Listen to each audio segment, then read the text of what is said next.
পাঁচ দফা দাবির ভিত্তিতে আজ তেলিয়ামুড়া সিপিআইএম বিভাগীয় কমিটির পক্ষ থেকে তেলিয়ামুড়া আরডি ব্লকের ভিডিও নিকট ডেপুটেশন দেওয়া হয়। ডেপুটেশন দেওয়ার পূর্বে সিপিআইএম তেলিয়ামুড়া বিভাগীয় কমিটির অফিস প্রাঙ্গণে হয় জমায়েত। জমায়েতে অন্যান্যদের মধ্যে বক্তব্য রাখেন প্রাক্তন বিধায়ক মনীন্দ্র দাস, হেমন্ত জমাতিয়া। জমায়েত থেকে হিমান রায়ের নেতৃত্বে 5 জনের প্রতিনিধি দল তেলিয়ামুড়ার ভিডিও নিকট 5 দফা দাবি সংবলিত এক স্মারকপত্র তুলে দেন। দাবিগুলির মধ্যে অন্যতম হল রিগার শ্রম দিবস, সোয়াব মজুরি বৃদ্ধি, বিদ্যুতের টালবাহানা বন্ধ করা, গ্রামীণ রাস্তাঘাটের সংস্কার, পানীয় জলের সুব্যবস্থা করা এবং বন্য হাতির আক্রমণ থেকে কৃষি এবং জনজীবন রক্ষা করার প্রয়োজনে ব্যবস্থা এবং হাতির আক্রমণে ক্ষতিগ্রস্ত এবং নিহত পরিবারগুলিকে সাহায্য প্রদান করা। ভারতীয় কমিউনিস্ট পার্টির উদ্যোগে সারা রাজ্যেই জনজীবনের জ্বলন্ত সমস্যা সমাধানের দাবিতে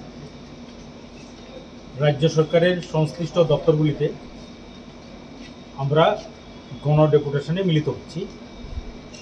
তার অঙ্গ হিসাবে তেলিয়ামুড়া সিপিআই মহকুমা কমিটির উদ্যোগে আজকে আমরা তেলিয়ামুড়া বাজারে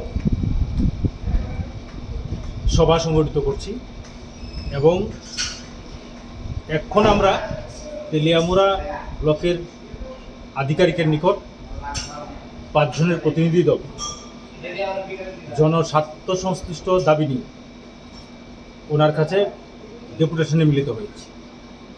এই দাবিগুলির মধ্যে গুরুত্বপূর্ণ হচ্ছে রেখা শ্রম দিবস বৃদ্ধি করা, মজুরি বৃদ্ধি করা এবং সময় মতো শ্রমিকদের যারা কাজ করে তাদেরকে মজুরি প্রদান করা।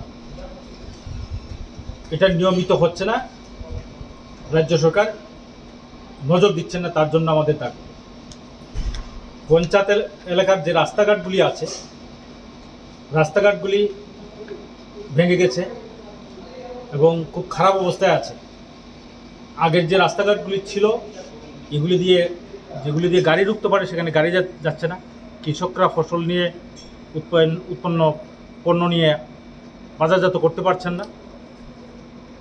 তার জন্য আমরা দাবি করেছি এই রাস্তাঘাটগুলি মেরামত করতে হবে। বিভিন্ন এলাকায় পানীয় জলের প্রচণ্ড সংকট। নিজস্ব প্রতিনিধির রিপোর্ট, দুরন্ত টিভি।